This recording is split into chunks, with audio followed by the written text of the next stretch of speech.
Daftar isi, dasar hukum, dan landasan prinsip K3. Prinsip pencegahan kecelakaan dan penyakit akibat kerja PHK. Prinsip tanggap darurat dan pemulihan. Prinsip sistem manajemen K3, SMK3. Prinsip partisipasi dan budaya K3. Dasar hukum dan landasan prinsip K3, materi pokok. Regulasi nasional. Undang-Undang Nomor 1 Tahun 1970, Kewajiban Pengusaha Menyediakan Lingkungan Kerja Aman, PP Nomor 50 Tahun 2012, Sistem Manajemen K3 SMK3, Permenaker Nomor 5 Tahun 2018, Keselamatan dan Kesehatan Kerja Lingkungan Kerja, Standar Internasional ISO 45001/2018, Sistem Manajemen K3 berbasis risiko. Dasar hukum dan landasan prinsip K3. Tujuan, memberikan pemahaman mengenai peraturan, standar, dan filosofi dasar K3. Sasaran, peserta memahami Undang-Undang Nomor 1 Tahun 1970, PP Nomor 50 Tahun 2012, Permenaker Nomor 5 Tahun 2018, ISO 45001 Tahun 2018, serta filosofi Zero Accident. Contoh jika tidak diterapkan, perusahaan tidak mengikuti PP Nomor 50/2012, SMK3 tidak berjalan, risiko tidak terkendali, terjadi ledakan pabrik seperti kasus Bontang tahun 2019. B. Standar internasional. ISO 45001 tahun 2018, Sistem Manajemen K3 berbasis risiko. Pokok isi, pendekatan berbasis risiko untuk mencegah kecelakaan dan penyakit akibat kerja. Fokus pada identifikasi bahaya, penilaian risiko, dan tindakan pengendalian, menekankan partisipasi pekerja dan peningkatan berkelanjutan. Tujuannya, meningkatkan reputasi perusahaan, mengurangi insiden dan biaya terkait kecelakaan.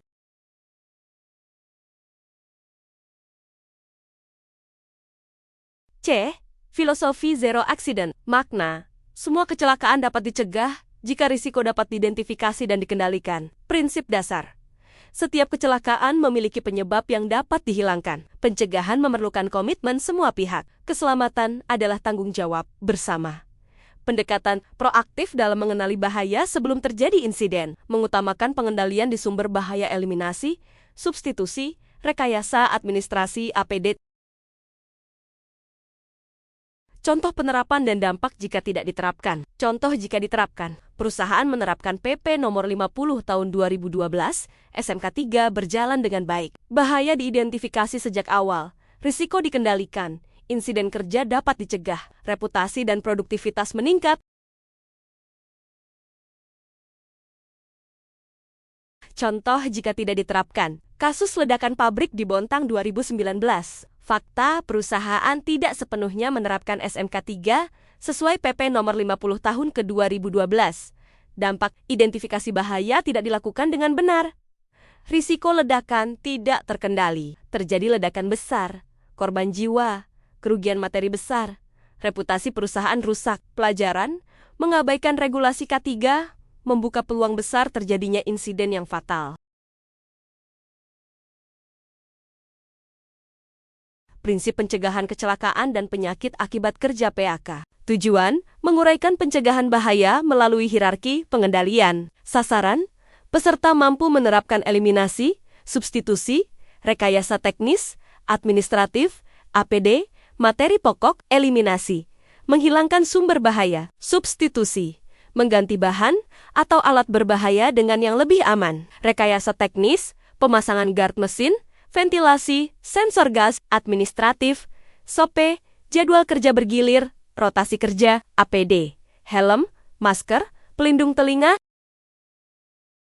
Pengertian penting. Kecelakaan kerja, kejadian tidak diinginkan yang mengakibatkan cedera, kerusakan, atau kerugian. Penyakit akibat kerja gangguan kesehatan yang disebabkan oleh faktor pekerjaan, seperti paparan bahan kimia, kebisingan, getaran, debu, atau beban kerja berlebih, HIRADC.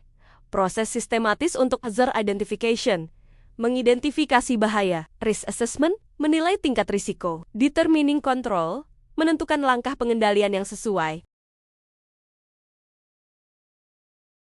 A. Eliminasi elimination, pengendalian paling efektif. Definisi, menghilangkan sumber bahaya secara total.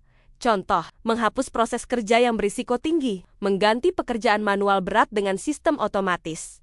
Kelebihan, risiko hilang sepenuhnya. Kekurangan, tidak selalu memungkinkan karena keterbatasan teknologi atau biaya. B.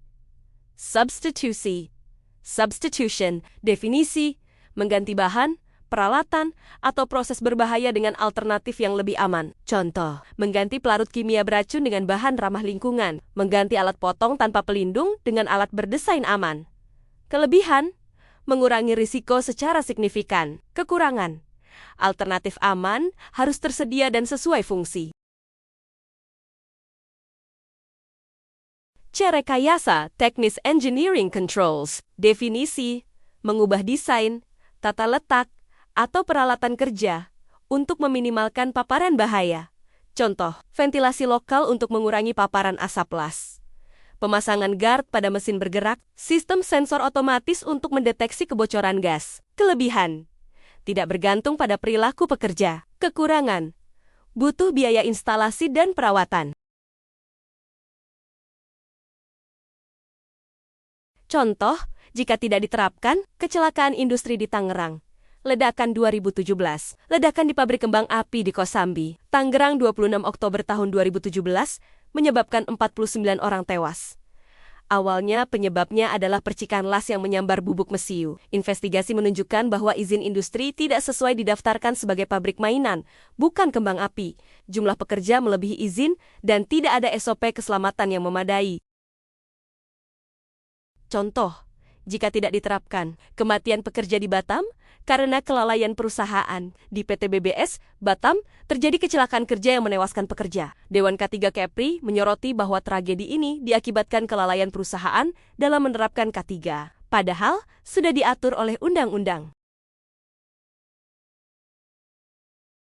Prinsip Sistem Manajemen K3. Definisi SMK3, sistem terstruktur yang mengintegrasikan aspek keselamatan dan kesehatan kerja ke dalam seluruh proses manajemen organisasi, bertujuan mencegah kecelakaan, penyakit akibat kerja, dan kerugian operasional.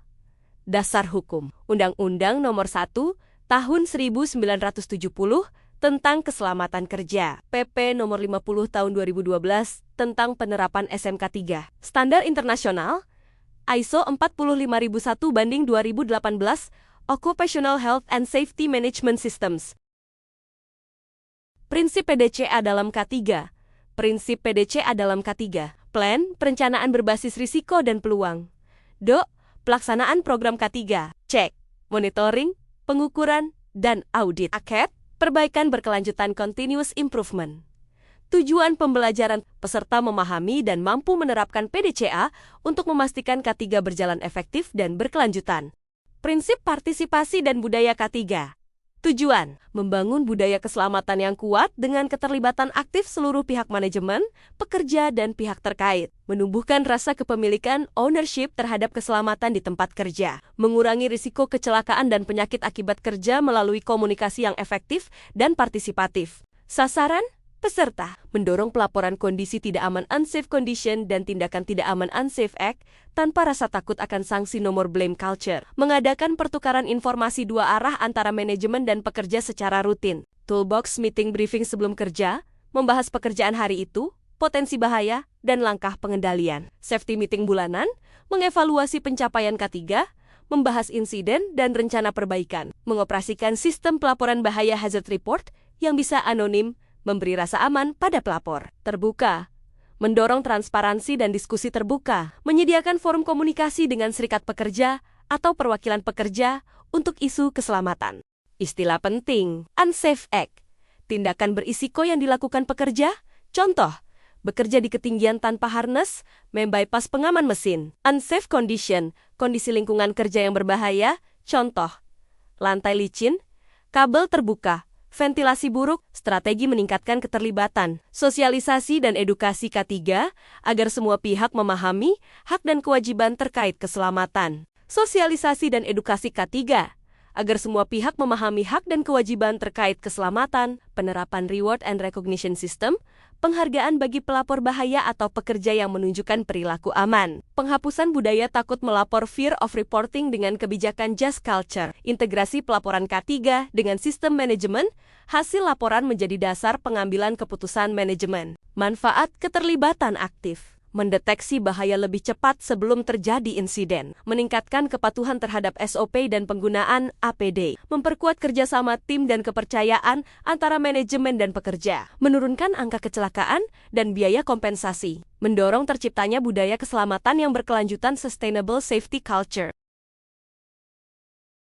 Prinsip tanggap darurat dan pemulihan. Tujuan, kesiapsiagaan menghadapi insiden. Sasaran, peserta mampu menyusun RP, Emergency Response Plan, menyiapkan evacuation route and assembly point, melatih pekerja fire drill minimal 1 kali setahun, memiliki tim RT Emergency Response Team, pelayanan kesehatan kerja yang perlu tersedia, klinik perusahaan, tenaga medis, dan paramedis, P3K pertolongan pertama pada kecelakaan lengkap, rujukan rumah sakit kerjasama, pemeriksaan kesehatan rutin MCU, medical check-up,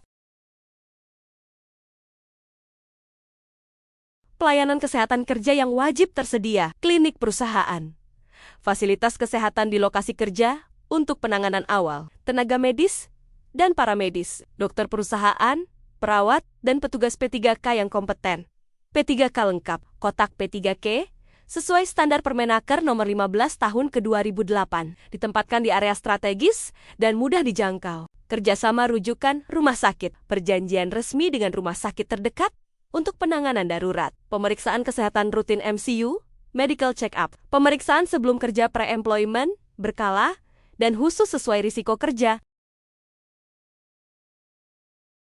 Prinsip pemulihan recovery, restorasi cepat, fasilitas, dan operasi setelah insiden, pendampingan psikologis untuk korban dan pekerja terdampak. Evaluasi pasca kejadian untuk perbaikan RPA, pelaporan ke instansi terkait sesuai ketentuan hukum, manfaat penerapan tanggap darurat yang baik, mengurangi dampak korban jiwa dan kerugian, meningkatkan kepercayaan pekerja terhadap manajemen, memenuhi persyaratan hukum dan standar K3 internasional. Sesi Q&A, tanya jawab yuk, tanya dan diskusi. Tidak ada pertanyaan yang salah. Mari berbagi ide, pengalaman, dan solusi terkait penerapan K3.